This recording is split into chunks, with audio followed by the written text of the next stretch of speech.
So I just want to welcome all of you to ThinkFOOD 2024. Thank you for being here. I'm Marion Nestle. I'm the director of the Center for Food and Resilience at Simon's Rock. I know a lot of you. I'm glad to see some new faces as well. We are in charge of the farm, which you can feel free to visit at lunch if you'd like. Still running. We've had this weird warm weather. We also run courses, and we have other programming, including this one. This is the ThinkFOOD conference that we have every year. It's our 11th year. And I know I've seen a lot of you here other years, so raise your hand if this is your first ThinkFOOD. Okay, raise your hand if you've been to more than one. Raise your hand if you've been to all of them. Yes, have you all welcome again. And we have a really great program for you today. Food is health is our theme this time. And I feel like we need community in this moment.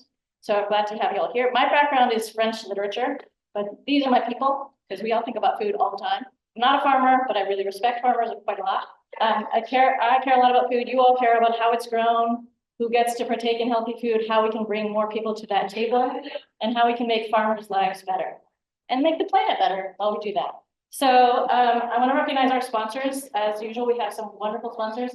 Berkshire Agricultural Ventures is another sponsor, as they have been for the last 3 years, helped us with lots of funding to have our speaker stipends.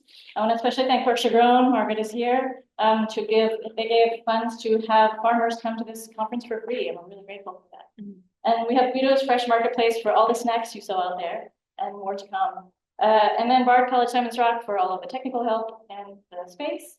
And Parker's Dining Services for this amazing lunch that you're going to have that you will see. It has lots of local food in it, including some kale from our own farm, which is wonderful. So today we're starting with food is health is the theme, as I said. We're going to start with healthy production. We have 4 speakers from 3 different places. So I want to tell you about them. So we have Dancing Greens Farm here, where Jamie and Madison are here to talk about Dancing Greens Farm in Monterey. We have Dan Carr, who's also part of BAB, that is sound, and who's farming at Beavertides Farm. And we have Rose Emerita, who is at MDAR, and she's going to talk about urban agriculture. So let's get started with Dancing Greens. Okay, so welcome, Jamie, and so do if you want.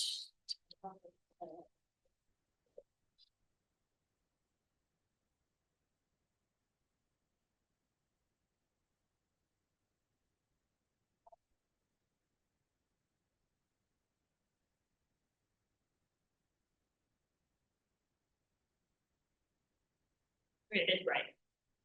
Yes.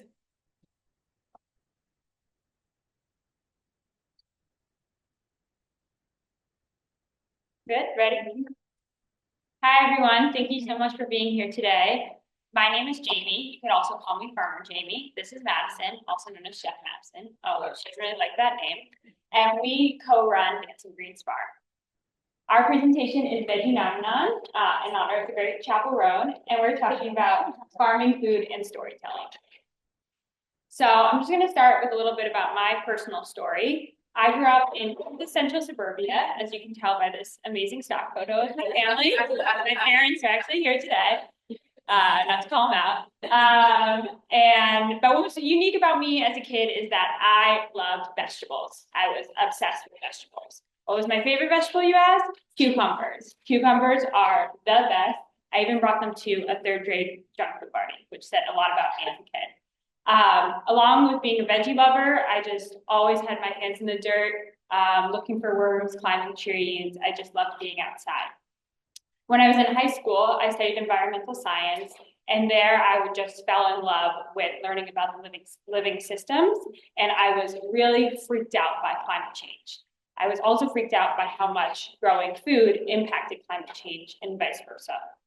At the same time, I had the opportunity to do a vegetable internship at Stone Barns, where once I got my hands in the soil, sparks went off in my body. I absolutely loved growing food, and I saw from growing food that if I became a regenerative farmer, I could also mitigate a lot of the problems I was learning in the classroom.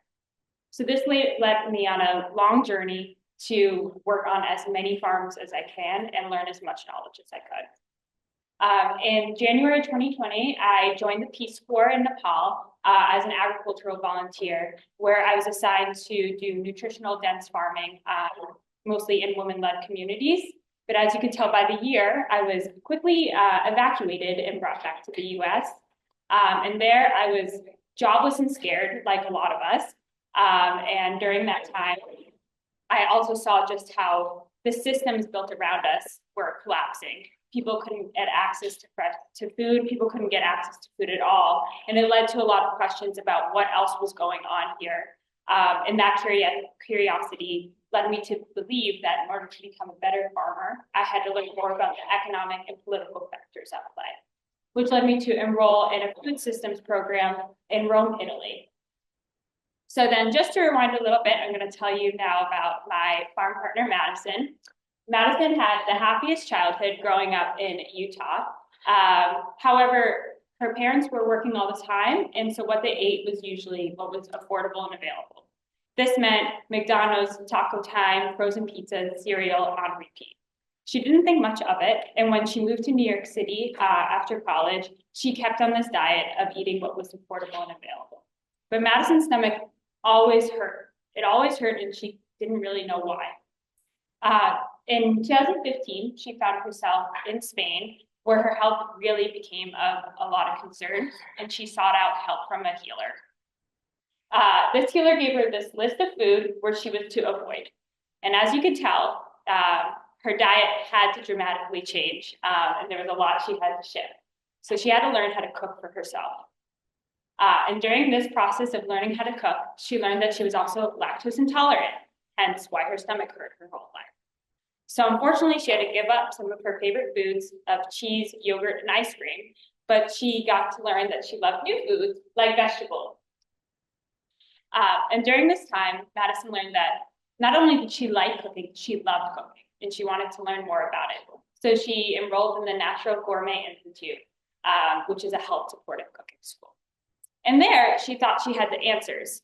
Eat whole foods from local farms, eat seasonal, and cook as much as you can. In 2020, when the pandemic hit and everyone was struggling all around her, she maybe thought to think that it wasn't as simple as that. And this led her to enroll in a food master's program in Rome, Italy, where she met me. I tell our personal biographies not to talk so much about ourselves, but to give two very unique examples of what brings people to food and farming. And I guarantee that everybody here today has their own personal journey of what brought them to food and farming and why they're interested in food as health. While we were in Rome, we met 18 other people that had their own journeys with what brought them there. And we were struck with learning about a lot of hard truths altogether. And in order to learn about all those hard truths, we had to take in a lot of pasta. We learned about economic inequality, ultra-processed food, hunger, industrial agriculture, climate change, food policy, corporate greed, you name it. And by the end, we weren't just, we were full both figuratively and literally. Figuratively, in that we couldn't take any more bad news, and literally, in that we couldn't eat any more pasta. That's probably not true. We could definitely eat more pasta. But while we were there, the parts of the program that were most excited to us were when we were interacting with farmers and farms. And we remembered that actually interacting with farms out in the community, making the change is what really excited us. And remembered that me as a farmer loved growing food, and Madison as a chef loved preparing really good food and bringing people together. And through that, we learned that the healthiest soil makes the tastiest food, and that a farmer and a chef is a natural pair. And we thought a lot about different ways to make change. And we remembered that what motivated us is doing that bottom-up work, working directly with the soil, directly with people to plant seeds to make change. And from this came Dancing Greens Farm. Dancing Greens Farm has three main pillars: farm, food, and storytelling. We run a half-acre diversified vegetable farm in Monterey, where we are in regenerative no-till farm. With that, we want to prioritize the soil health first in every decision we make.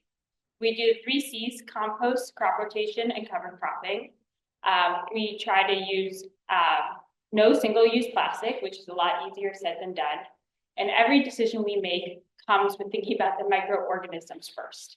And with that, we really believe that we are just a part of the ecology that we are around. Our second pillar is food. At Dancing Greens Farm, we run farm-to-table dinners and workshops, which we call shindigs. Shindigs are quite literally full-on celebrations, where we bring a lot of people to the space and really immerse them in what they're eating. We do long table, multi-course feasts, and along with our vegetables, we source from other incredible farms and partners to really round out the menu. And then our third pillar is storytelling. And this is about the seeds we were talking about before. We want to meet people where they're at and teach them not only how food is grown, but different ways to prepare them, and just get them excited about food and excited about how food is grown. And we try to meet people in lots of different places to plant those seeds and sort of see where it goes. And through that, we like to tell stories.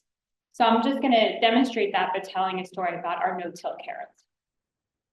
So our first season, we grew carrots. I'm even embarrassed to show you this picture because I feel like they're so small, but every vegetable is special, so I'll allow it. And taking a lesson of what I've learned about farming, I needed to practice patience. And then also taking some lessons, I need to dig into the practices I knew. So we kept with our no-till approach, and we brought forth the beds to break up compaction and aerate the soil. And additionally, we put on a ton of compost to build up that fertility. Lastly, we actually kept the carrot top greens from the year before, and we fermented them over the winter. And then we created a dilution with them, which actually became like a hyper-focused carrot fertilizer, which we sprayed on the carrots. The results were incredible. We grew lovely, beautiful, big, delicious carrots this year. And it was incredible to see just in 2 years how no-till took effect on this one crop. With these carrots and one of our shindigs, we prepared this spicy carrot rich salad with vinegar-soaked raisins, chili crisp, and a creamy labneh. And it was so good, especially to tell myself. At this dinner, we had somebody who had told us at the beginning that she actually didn't like carrots, one of those vegetables she never liked since being a kid.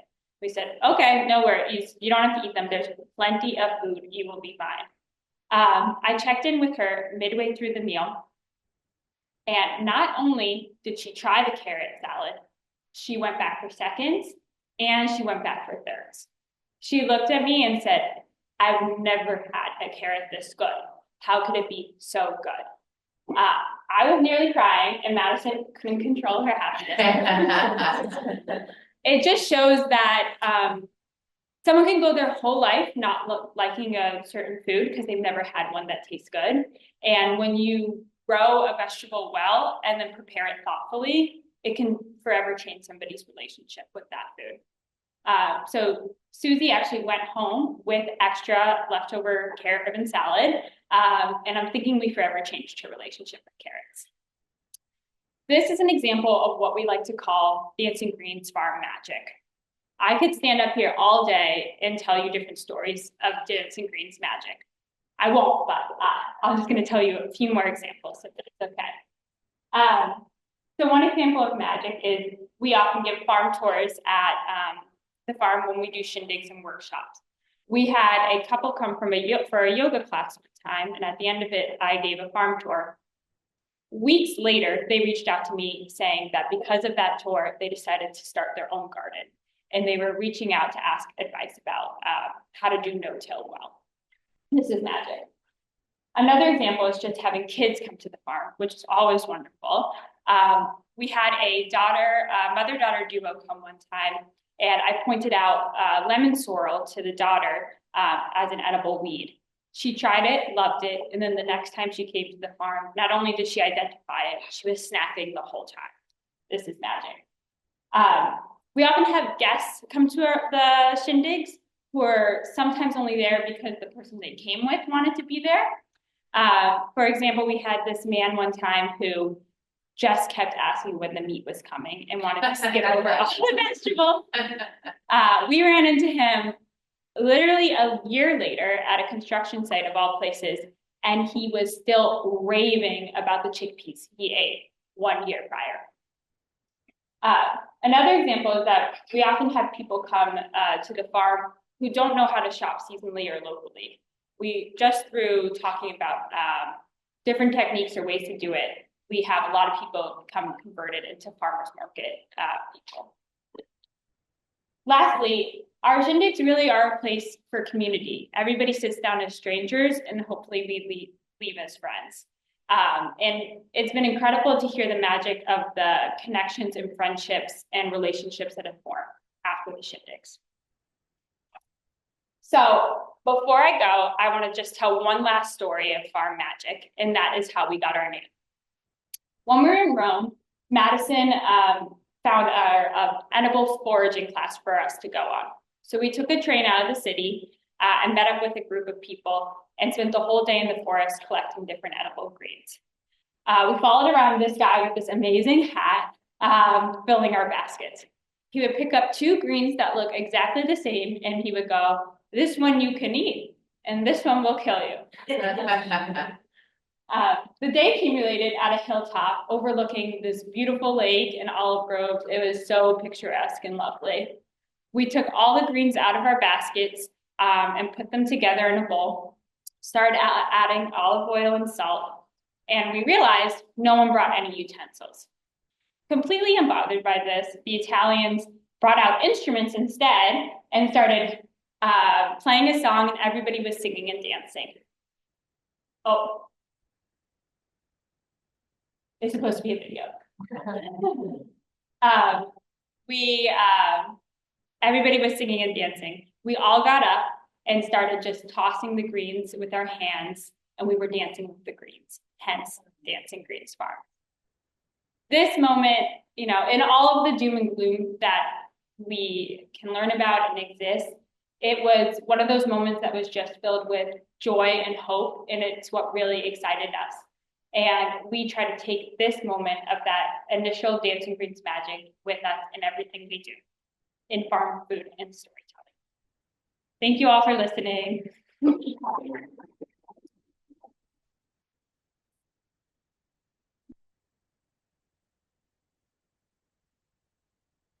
So next we'll have Dan Carr from Emerita, and he also has some slides to share. Thank you, Dan.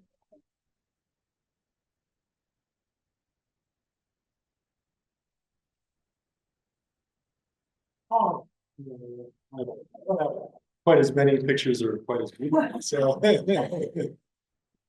my name's Dan Carr. I'm a livestock farmer at Beavertides Farm with my wife Marlene, and also my day job is with Berkshire Agricultural Ventures as the technical assistant, outreach and technical assistance manager.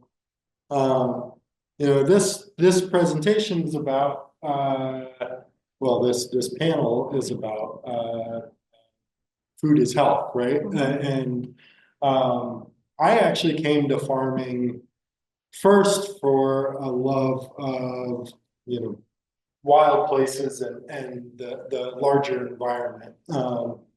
And this is a picture of our farm from Canaan Mountain that overlooks our farm.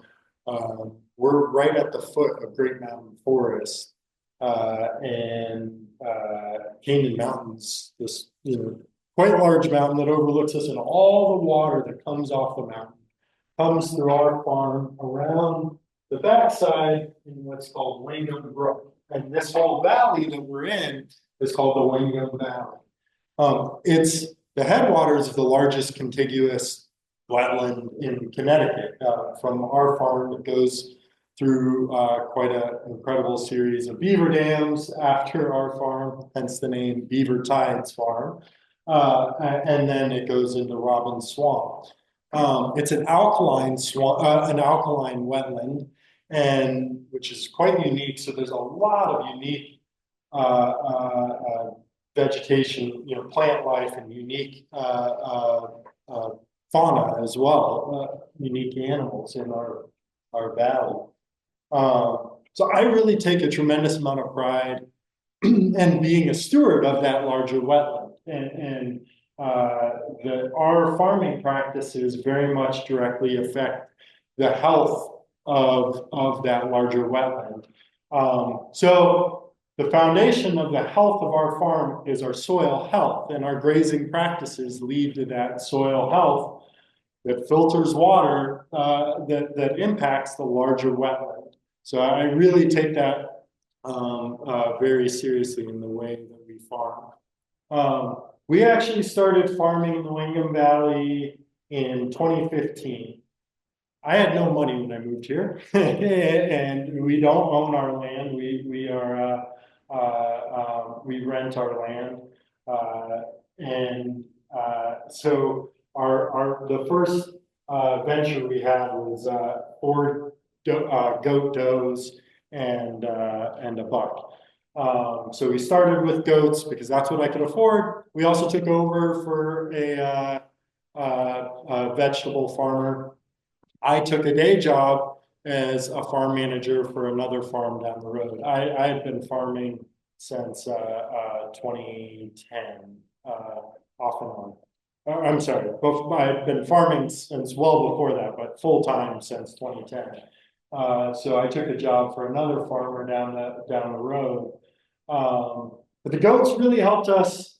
You know, the organic vegetable farm that was there before us. You know, they farmed intensively on about 20 acres, and they kind of let the other 40 acres kind of go wild. So there was a lot of brush to clear when we got there, and the goats made a huge impact on that in the near future. And right away, I started talking to other farmers and started custom grazing beef cattle for other folks, particularly the farm I was managing mostly, and finishing beef cattle on our land to really get that animal impact, to really start to knock back the brush and start to really manage the forage health there on our farm. We use what's called managed intensive grazing or adaptive, multi-paddock adaptive grazing, where we're using electric fencing to keep our animals concentrated, have a really heavy impact in the short term, and then have a long rest period. So, you know, a group of cattle like this would be in this paddock for just 24 hours. They won't come back to that paddock for, you know, up to 30 days. Now, our rest period can be up to 60 days. And that's all adaptive, dependent on the conditions of every season. Now, you know, we've built up our own sheep flock, and that's the primary animal enterprise we have on our farm. We raise Katahdin sheep. Right now we have about 80 ewes. So, you know, last year we had between 120 and 140 lambs.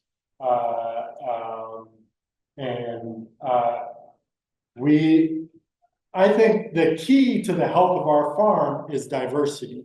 And that's also diversity of grazers. So we actually mix our flock of sheep. We used to, we're actually about to sell the very last of our goats. So we're getting out of the goat business finally. But we still have a handful of goats on our farm, and then beef cattle. So we keep them all together in one flurry. So we're getting a diverse animal impact on that land, but we're still getting that same rest period. So the sheep, the cattle, the goats, they're all mixed together, and then you can see our livestock guardian dogs in there as well. And, you know, they have a heavy impact in that short period. The cattle are stomping, you know, they're wrapping. They have a different way of grazing than the sheep and the goats do, where they're wrapping their tongue around big tufts of grass and ripping it out. The sheep are much more, you know, biting small bites all the way down to the bottom. They'll graze much lower on the plant. And then the goats are much more browsers. They're going to eat that multiflora rose the bittersweet, the more woody browse out in the field. And they all learn from each other. It's amazing to see. Now when I move my my flirt into, I thought it was this next slide, but when I move my flirt into a more brushy area, I'll see these red Devon beef cattle will go over and they'll start picking off of the willows before they'll start grazing the the green grass that's at their feet. And Dr. Fred Pavenza from Utah State is a big hero of mine. He talks about the animal's inherent nutritional wisdom, and that they are going to seek out what they need at any given time. They'll very much select what they need. So maybe at that time, those Devons, they need something with higher tannins. So they're going to go for the willow or the poplar or that multiflora rose. It's again, just all to say that I really strongly believe on our farm, diversity is really key to the health of our farm. But this is why we got into, so I got into farming more as a land steward. My wife, Marlene, got into farming much more for the nutritional wisdom, or for her own nutritional benefit and for our family's nutritional benefit.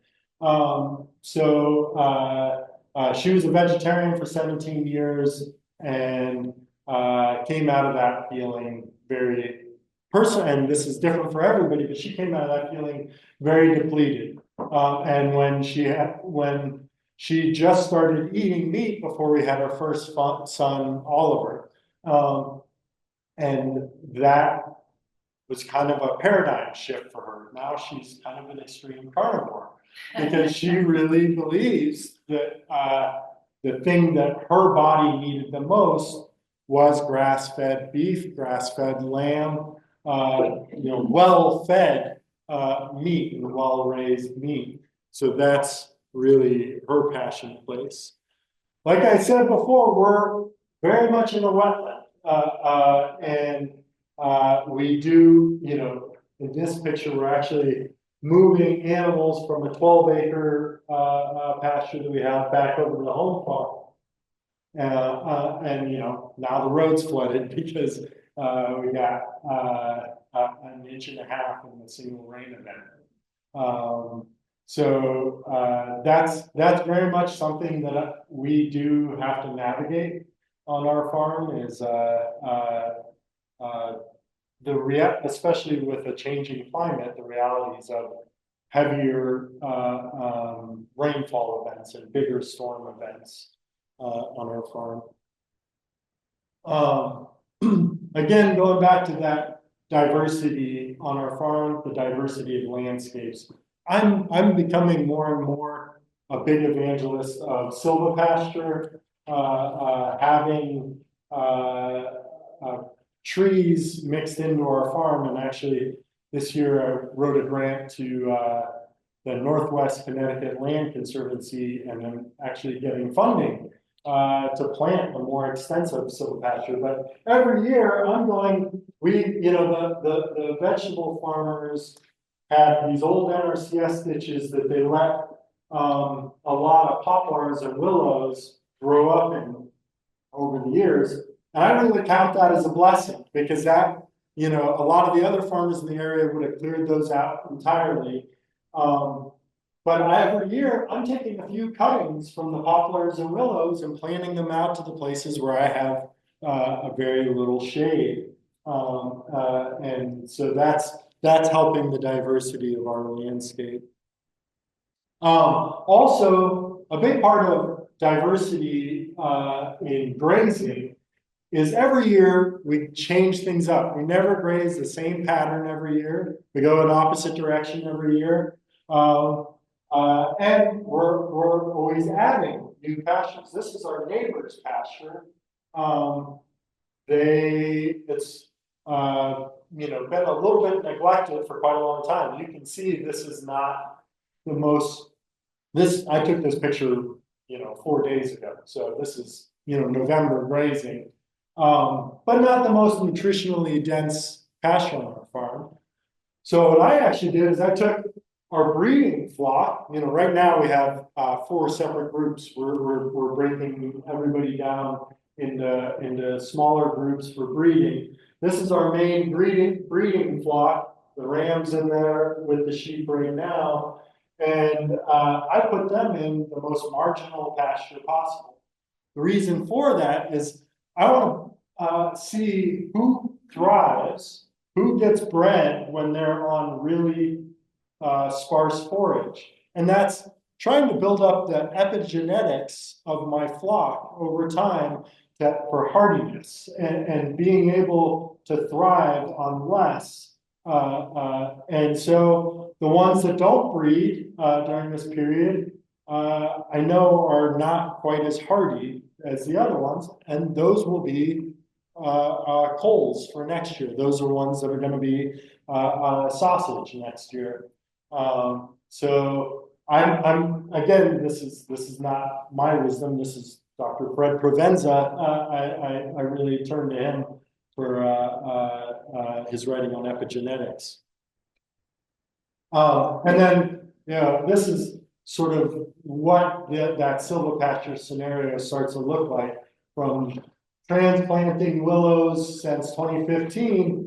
Those little cuttings have now spread into more of a savanna-like landscape in some places on our farm. Very much my goal is to make much more of our farm look like this, where we have dappled shade, we have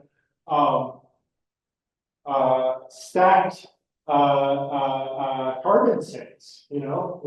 This permanent pasture that we're grazing and building organic matter in the pasture is a carbon sink.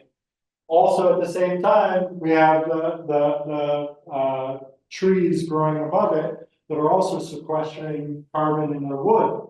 Also, we're stacking forage sources. They can select from the ground the healthy forage below, or they can select the browse up above. And there's been a lot of studies that show foraging, just like foraging on kelp, or using kelp as a supplement for beef cattle, foraging on willow actually reduces methane emissions in beef cattle as well. So I have to mention Berkshire Ag Ventures and my work with BAV, because that really helps fill my cup in being able to meet a diversity of different farmers and learn from different farmers. Like, Keegan Schilling here teaching me about his own silvopasture and his own agroforestry practices. I very much try and do what I can to help other farmers, but also learn from other farmers and kind of keep that cycle of knowledge going. But it all boils down to the health of our family. The main thing is to keep the main thing the main thing. The reason why we raise beef and lamb is because we want to feed our own kids the highest quality food. We raise our own. We have our own family cow to give them the highest quality milk and be able to feed their own nutrition. So I'll leave it there. Pass it on.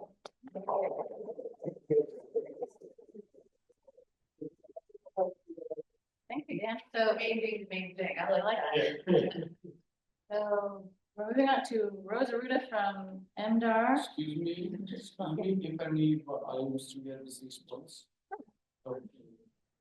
No, please. So Rose is talking to us about urban agriculture. Oh, no. Thank you. It's going to be like this. I just want to say I'm not as brave as them. I have notes because I tend to go on tangents and get off track. So here we go. And thank you so much for having me here. I'm so happy I came because this is really charging me up. really loving this. So I am so privileged to have a few programs at MDAR that I manage, but I always say the Urban Ag program is my favorite. I love doing the site visits. I get verklempt when I go, so it really recharges my battery because I see all the work and the impact. So I have a lot of pictures, a lot of slides. So I'm hoping to do really broad strokes because I don't know who really knows about urban ag. I tend to be in audiences where they can't wrap their brain around urban agriculture. So I think photos do some justice to that. So let me see, I'm gonna make sure I do this right. Yes. So urban ag is not new, right? I think a lot of folks understand that it's not only been around for a few years, it's been around for decades. It's been in cities all over the world, definitely around Massachusetts. And I want to make sure that we recognize that urban ag is, I feel like a key component when it comes to food security, especially in these days.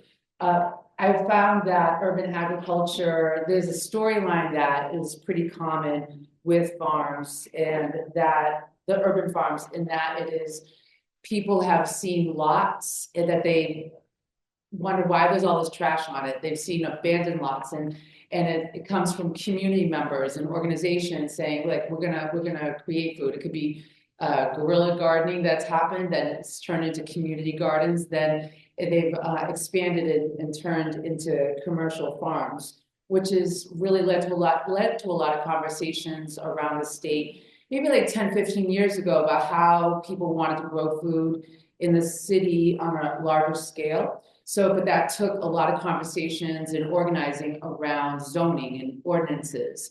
So that, created a lot. It's so funny that back in the day, and I say like a decade ago, I mean, it got so crazy that people wanted to have calendars for urban farmers. People were calling me up to leave their corporate jobs because they wanted to be an urban farmer, not knowing what it really took to be an urban farmer. So our former commissioner, I don't know if you all out here, the Schumacher Institute, Greg Watson, our former commissioner, I don't know if he's still on the board there. He asked the question, do people really want urban agriculture? Are they serious about this? So we put together about $200,000, crafted an RFR, and threw it out there. And lo and behold, we got over $2 million in requests for this initial RFR. So right there, that just showed you that there was an interest in urban agriculture, and that's where the Urban Ag program came into play. It was born. We also created conferences and symposiums around the plan. And the intention of the Urban Ag program is to create spaces in low to moderate income communities. These organizations that we fund are cited in low to moderate income communities to create greater access, whether it's financial or physical access to fresh, nutritious food. And here are two examples of the Somerville and the city of Boston in their zoning work and ordinances, and it took a lot of work to get that done. So here's an example of the conferences. The conferences, we had 7 of them, about 3 symposiums so far, and always packed. And the conferences are really important because I'll tell you, the second conference we had, I will never forget this young farmer from Worcester came up to me. She was in tears. She couldn't believe that there were so many people who knew about urban farming because she was so focused on the work, because you don't have tractors, you don't have trucks, you depend on a lot of volunteers, and your focus is on the farm and trying to survive. And she couldn't believe that there was so many people around the state doing this. So these conferences, the number one feedback from a survey is the networking and the shared resources and the best practices and how do you do it. So this is really a great asset. So this is Blue Farm in Dorchester. So the Urban Ag program, the funding that we have invested in the past 10 years, $3.1 million. in over 104 projects, capital projects. It's things, we don't fund operational costs, that have been around the state, and 38 individual organizations have been funded in 7 counties. So there's work happening, there's urban ag happening in almost every city. Most of it's legal. Yeah, so we won't throw anybody out there. And if you're looking for more information about that, you can go on our website, mass.gov/AGR, where you'll find the 10-year report on our website and a list of everyone that we have funded with links to those organizations every year for the past 10 years. It's a really great resource. It's another opportunity for people to network and check each other out, and to also support the urban ag entities. The grants that we offer are $5,000 to $50,000 reimbursable grants, again, just for capital infrastructure. So the types of projects that we have funded are, they vary. What does it take to farm? If you're on a rural farm, suburban farm, you need equipment, you need tools. But one of the key things in the city is soil and compost, because it's so compromised. And it's a constant battle of keeping soil healthy in the city. Wash and pack stations, tools, food production tools, raised beds, materials to make the raised beds, because most policy that you'll find in cities is that you can't do it in the ground, it has to be raised beds. Greenhouses, aquaponics, hydroponics, you name it, we have funded it. And this is a hydroponic center, aquaponics center in Plymouth County Jail, where they're training folks to do this work. Some great stuff. Now in another training center. Now in Somerville, you'll see that there's some really creative gardening and farming. And I have a picture up there with Mayor Curtiton, the former mayor of Somerville. Just as a reminder, when you want urban ag to happen in a city, if it's not a priority at the top, it's not going to happen. And that's what we have found with in our symposiums with city planners, that you really need to have leadership that's behind it. You really need to have organized movement to make it happen, because it's not easy. Another example here in Mill City Grows, another example of where community came together, they didn't like what was happening around them, transformed these lots, and then it turned into community gardens. And now Mill City Grows now has 4 acres of land, and it's really beautiful work that they're doing here. Now, community gardening, I want to add to the urban ag program. It's been commercial farming up until 2020, where we wanted to find ways to make sure that there was more access for fresh food in our urban communities. And we started that in 2020, but in 2022, one of the requests, and it's always, demand, what is the demand from the people?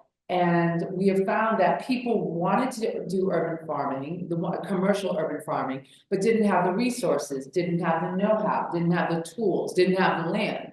So we added a new piece in 22, which was community food production, where the municipality or a nonprofit who had access to land, at least a half an acre, could grow food with the collaborative effort with maybe individuals or organizations, maybe the YMCA, maybe a school group. They're committed to this plot of land, and they can have a $20,000 grant for capital infrastructure, and whatever they do with the food is their business. You can donate it, it can be pick your own, it can be personal, but it's the opportunity for people to grow food, to get skills and see what it takes to work the land in a city.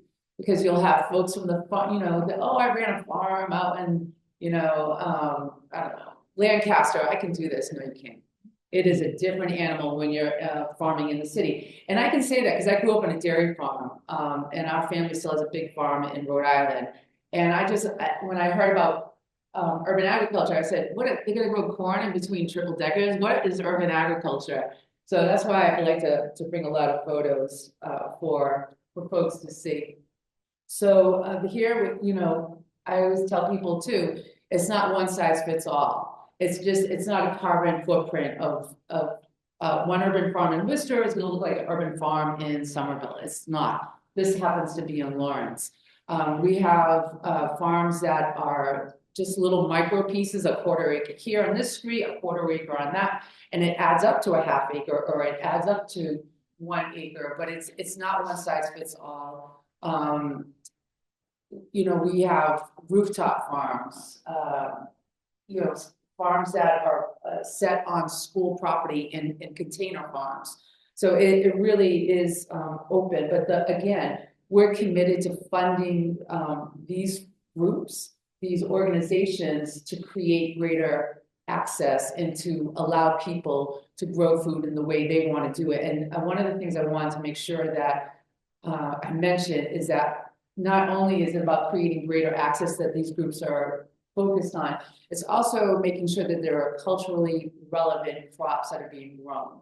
And it's amazing how over the years I've been watching how these organizations are identifying crops and just sticking to it, and the demand for it. Now word gets out in different parts of the state that, you know, there's callaloo being grown in Mattapan, and just the they come to that market specifically for that one crop. So that's a really amazing thing to see. So here is an example of what I was talking about earlier, where, you know, groups will just take, you know, things into their own hands and decide and commit that we're going to do something better. And here you go, the community is finding more food. So Guarding the Community, another organization that is, you know, pretty typical of how they started, really crafting different ways of how they're getting food to the community. You know, there are organizations, I say our organizations because I consider them family, but they are the champions. They are doing it. We're just offering support in how they do it. Again, focused in low to moderate income communities. They have subsidized market models. They're focused again on culturally relevant crops. They have youth programming, and they are finding their own ways to get food to the people. One of the things that I've seen over the past few years is, I want to say that what's exciting first is the fact that they've lasted this long, and not only have the groups that we've been funding, the main commercial urban farms around the state, is they've lasted and they've grown and they've diversified in how they get their food and what they're selling. Now I'll go back to my point, is that in the past few years, what I'm seeing now is that they are partnering with rural farmers, because the urban farms know where their people are at. They know the public housing site, they know the senior center, they know the health center, and they're in partnership with them. The rural farmer, they don't have the bandwidth, they don't know where to go into the city. So their partnership offers that rural farmer an easy stream of revenue by selling to the urban farm, and that urban farmer has their pop-up markets, their mobile markets, there's farm stands where now they have a wide variety of food that they can't grow on that half-acre of land. So that partnership is just really like blowing me away. So I love that. So the impacts that I can speak to is that not only are they, again, they've remained viable, but they have created they've created so much change in the neighborhoods where there's markets like this. This is the Urban Farming Institute, where this corner where they're on is the historic Fowler Clark Farm, which was abandoned for decades. And it, you know, I would say it was a little sketchy on this corner in Mattapan, but now it's a thriving farm. It's a farmer's market there. They have a greenhouse, they built it out. And it's just an example of some of the great success that we keep on seeing. So this is, the food project is one of the mobile markets that we funded, and another example of some innovative ways to get food to the people. Mill City Grows, this is at a senior center. Now, this is something where I include in every single presentation I do. This is what a little bit of funding and a dream and what change and hard work can do. This is in a street corner in I think it's on Walnut Street in Springfield. Guarding the community, they took me to this site and they said, we want to turn this into a farm. And they were able to finance it and buy the property. And we're standing in the corner, Ibrahim Ali, he's now at UMass Amherst, he was one of the directors. We stood in the corner and he said, you know, someone was shot and killed on this right there last week. And this is where they want to turn this neighborhood around. I'm like, okay. And we gave them some funding. We put a lot of funding into this, but they did the work. They had the passion, the commitment to turn this around. And this is what they have now. They have a farm store here. There's the greenhouse. And over on this side, you can't see it, is a half acre of land, which they took 3 years because they wanted to grow in ground. They found a lot of things underneath that dirt, okay? But they were fully committed to making that happen. And so a lot of the funding that it's not just us, these urban farms existed before us and they will continue to exist. I'm gonna fight to keep this program alive for sure. But these are different ways that a lot of these farms have found to fund their projects and to fund, you know, some operational costs. And you have to understand too, because they can't have tractors, they need a lot of people. So the typical number that you will hear someone say about the volunteers is like 500 is the average number of volunteers every year that come in to help them weed and harvest and market the food. Some of the challenges, like I said, farming in the city is not for the weak at heart, okay? Number one thing is land and access, and land is so expensive in the city. And you might ask, like, why? Well, there's so much land out here. No, we want to make sure that there's physical and, you know, access to the food that's being grown. Again, soil health, it's just a lot, and it's a lot of money to make sure that soil remains healthy. You know, the zoning piece, if it's not legal, you can't farm. So, you know, that's something that's, you know, very challenging. My information up here. You know, I wanted to end this with, and I didn't follow my notes, see, I tried. I wanted to end this just to, you know, I know we're talking about food security, and we're talking about partnerships and just like what's happening in the world now. I'll just say that I'm really scared. I'm saying, you know, I don't want to say the apocalypse is coming, but if you had one of my projects for Sunday is that I have to look at Project 2025 and give my 2 cents. This is our task for the department, and to see how the proposed changes to our agencies on a federal level are going to impact us. And I'm putting it off, and it's making me really, really upset because I know the poor are going to get hit hard. And I know the Urban Ag program makes such a big difference in cities across the state. And we, you know, Urban Ag is happening in every state and every city in the US. So it's more important than ever to grow food, to teach people to grow food, whether it's like supporting our local farmers, whether it's your neighbor and teaching them about container growing, teaching them about how to grow mushrooms, teaching them about hydroponics, partnerships and looking out for each other, that's going to be the key. The grassroots, just getting to the micro level and working up from there. And these conversations that we're going to be having with people in the next few months are going to be serious, because they don't care about the poor. You know, this new administration does not care about the poor at all. And that's our job. It's not just about the poor. I mean, the Department of Agriculture, but something I learned a long time ago, like I like what the main thing is, the main, you know, keeping it the main thing. One of the things that I was taught a long time ago, we are only as high as our lowest number. And if our lowest member is hungry, then, you know, we're all suffering. So I'll leave it at that, because I feel like this work is so important. And that's why I'm really excited about the community food production, where it gives people the opportunity to just grow food, do what you want with it. And I'm wanting to expand that, but it's gonna take partnerships, it's gonna take conversation, it's gonna take a grassroots movement. Thank you.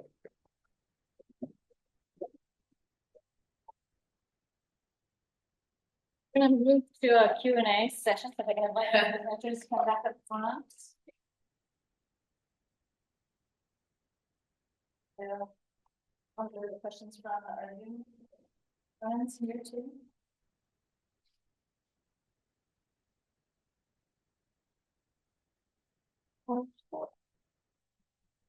Questions, so I want to invite anybody who's out there in Zoom land to send questions as well. So thank you all for those wonderful presentations, and I see lots of overlap. So I invite anybody who wants to make a comment or ask a question, feel free, and I'll try to repeat them for the people on Zoom. Go ahead, please. The confusing part about the new administration is that there's RFK Jr. in the mix. And we don't quite know what that means, and we don't quite know if Trump is going to unleash him or squash him. And we don't, a lot of people don't like his politics. A lot of nutritionists do, actually. I do believe that a lot of nutritionists actually voted for RFK Jr. and Trump in this election. It gives you a better, census, because we know what Trump is. But so I'm really interested in the contradiction that's going on in this that we don't know yet. Obviously, it's interesting to speculate. Yeah, I mean, I can't really, I have to remember I vote for the state and I have my I'm in the union, I won't get fired, but you're gonna tell the truth and shame the devil, right? I feel like, we're in a really precarious situation. I feel that it's really gonna be about how much the quote unquote leader is going to be reined in by common sense folks around him, if they do exist. But I think it's really gonna be scary. Because I don't think that common sense will rule the day.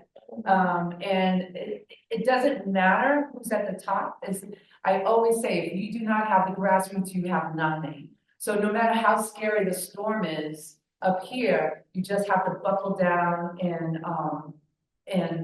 just make sure you have partnerships, make sure you have community, and you just focus on what's right and do the work. And we can't control it.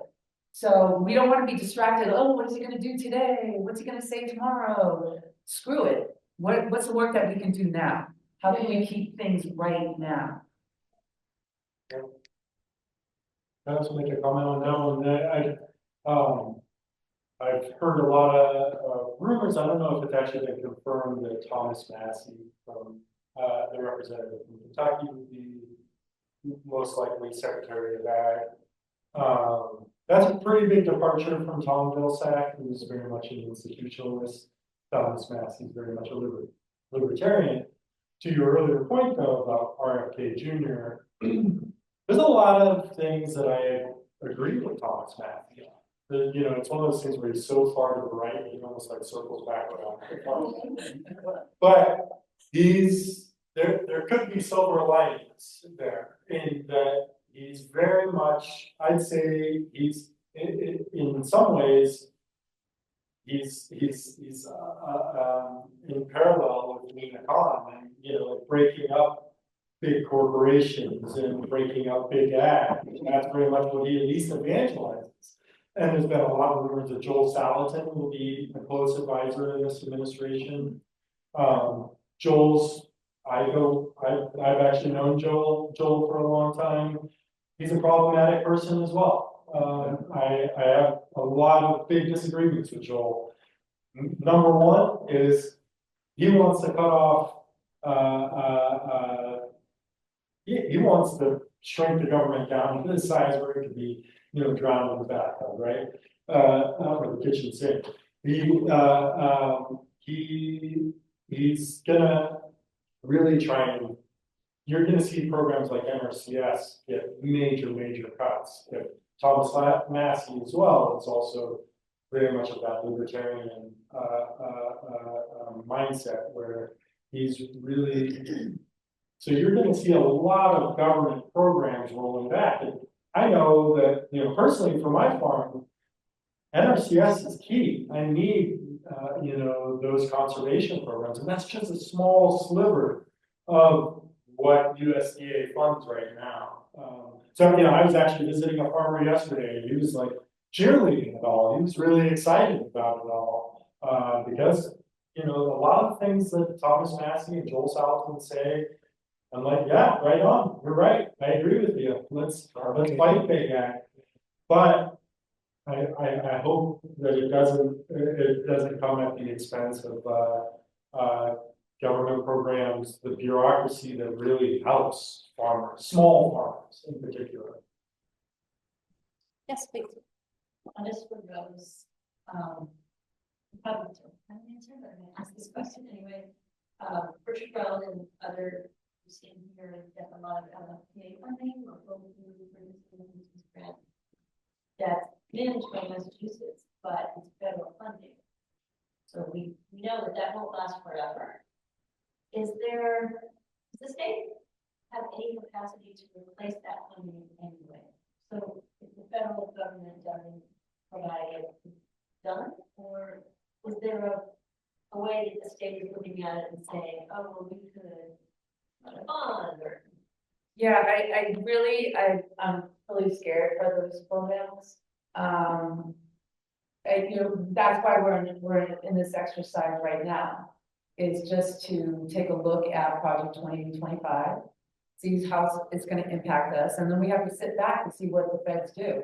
And, you know, are they going to slash everything? And, you know, we had a conversation with our new food security director. She's coming on board. We're creating this division as we speak, and we had, it was just like an intro meeting, everyone talking about their programs and how things connect. And, you know, at the end, the reality is, like, we can make all the plans we want, but if funding is cut for, you know, HIP has already been, what about SNAP?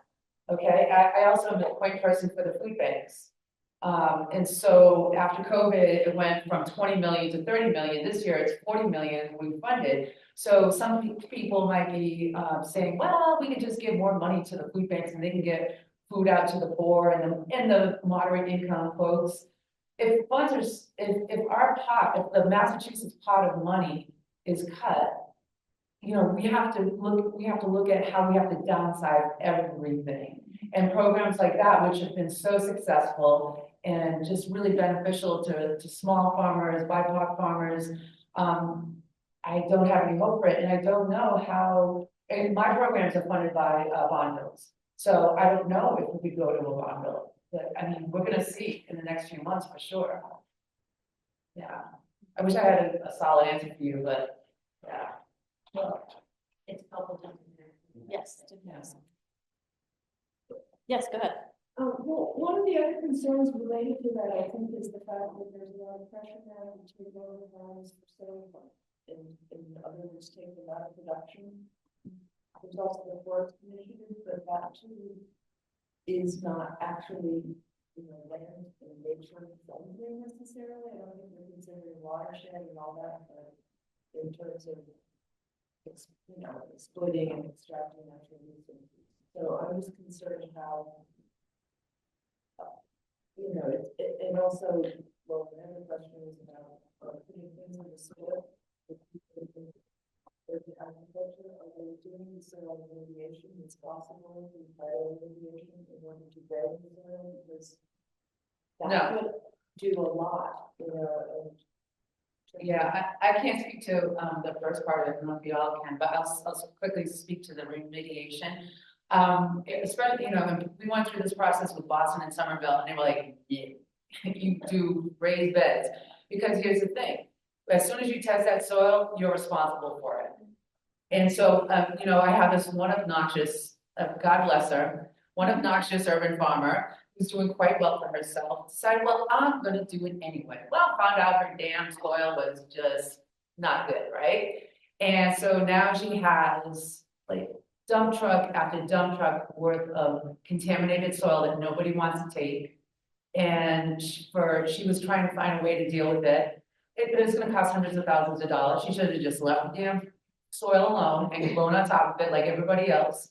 But no, we absolutely tell people not to do that because they don't, you have no money as an urban farmer in the first place. But soil remediation, you can do a lot, like sunflowers, you can do, you know, chicken manure. There's a lot of ways that the catalysts in those chemicals can actually do uptake. There's trees you can plant, you may have to wait a year or two.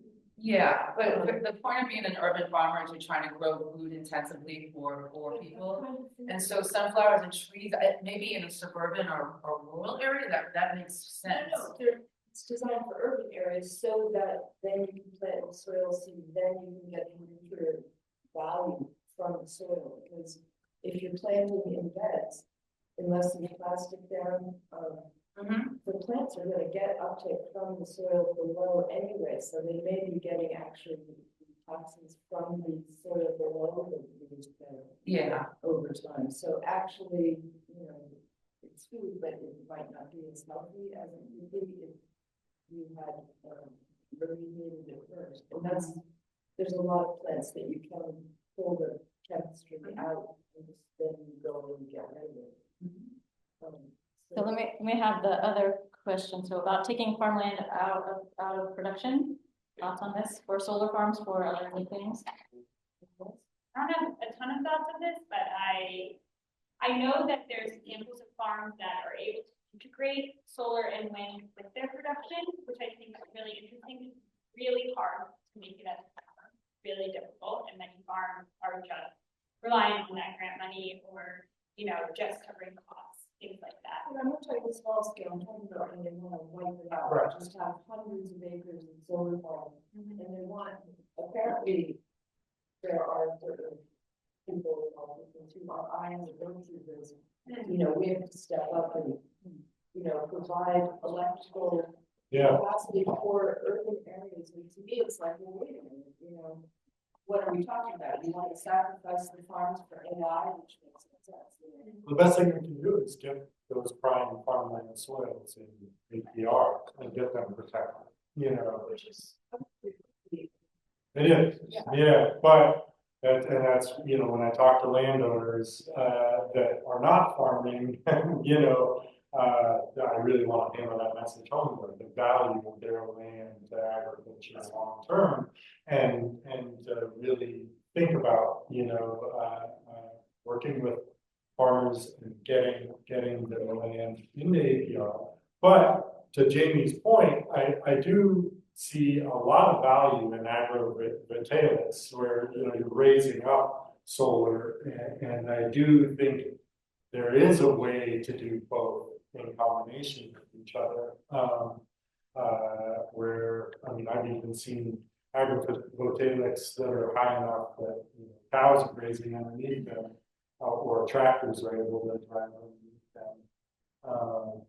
I'm gonna stick with. I think, yeah, let me jump in here because I'm noticing we're running out of time and we're going to move to the next panel soon, but I want to ask, because I teach at a college, so, and I see some of my students here, I want to ask, especially Jamie and Madison, Dan and Rose too, but what are the opportunities for young people? So we are very interested in these serious issues, but let's give a little hope. What are some opportunities for young people to get into farming, urban farming, the kind of farming you do? Dan, you've been at this a long time, so you started out younger than you are now. So what do you think? What are opportunities for young people? I mean, there's lots of opportunities for young people, just thinking locally, even in young people, as young as high school, you know, Green Roots Rising are incredible organizations in the area that offer programs to really, Roots Rising pays teenagers to get involved, to get those hands-on skills right away, sort of like the opportunity I had in high school, that forever changed my trajectory, and really, really grateful for that. But also just the gain of respect and understanding as food is grown. I mean, I think because also of incredible urban programs and, you know, farms where they're at, I when I was younger, when I was in college, I just reached out to farms nearby, rode my bike over and volunteered with the hours that I could. And the farmers were so appreciative for my time. I mean, of course, that was volunteering. But I think there's a lot of opportunities. And additionally, if you want to pursue it as a career, there are, the Young Farmers Movement offers a lot of, opportunities to sort of navigate what that could look like. There's an incredible amount of, I did a farm apprenticeship program right through college, where I was paid and also got an education about how to, how to farm anything from, pruning fruit trees down to how farm taxes work and how to do, how to write a business plan. So there are opportunities if you seek it out. There's job sites like Good Food Job. ComFood Tufts has a program. There's a new entry program at Tufts. The food studies program here. It's a lot. Other ideas? Dan? One other plug I would make is also like the Glenwood Center has an apprenticeship program where you're doing an apprenticeship or working on another farm anywhere in the Hudson Valley, but they also provide their curriculum elsewhere. And if you do go that apprenticeship route or even just having a farm job, look for local craft organizations. Coalition of Agricultural, what does craft stand for?